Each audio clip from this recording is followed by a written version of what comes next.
Sais-tu, Barzonek skrivet gant Jacques Bert. Jacques Bert a oa président a rafe Brezonek e pat pell, hag e oa empechet, hag e pad an noz, e skrive Barzonegou. Hag an iniman a oa skrivet e daouvil pemp, hag neus gounezet ur priz kenta landerne, evit ar Barzonek, evit ar vamm gozh. Sais-tu ar vamm gozh.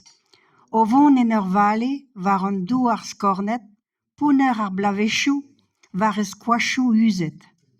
E daouarn a oa friliet gant a labour e doa gred. E alan a oa ber war ar vaz e oa arpet.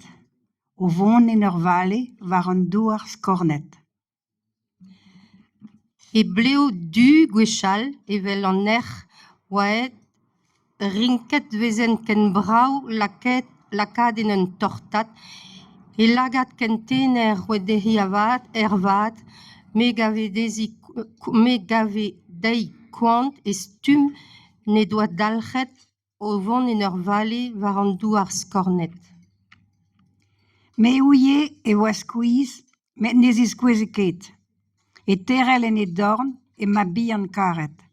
Astreat a oa striz e pkalz a sklerigen. Ar boutou re a trouz ouspel e vez klevet. O vont en ur vale war an douar skornet.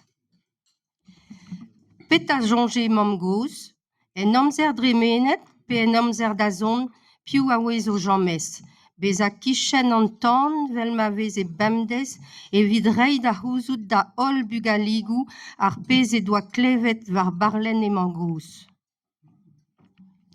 Ar vugale mantret o ginou sioul a kloz, kousket, anterkousket e barz ar gwele gloz, marteze o sonjal ed a noz, vichen ket souezet me gav din e krede, e oa ur vuez al en tubenag en ne. O vont en ur vale war an douar skornet.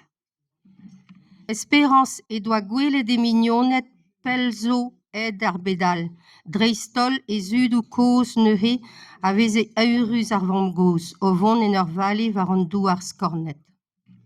Sioulik eb ober trouz, mam goz a oa marvet. Eb ober e c'hlemou, ur mouchoars e doa gret.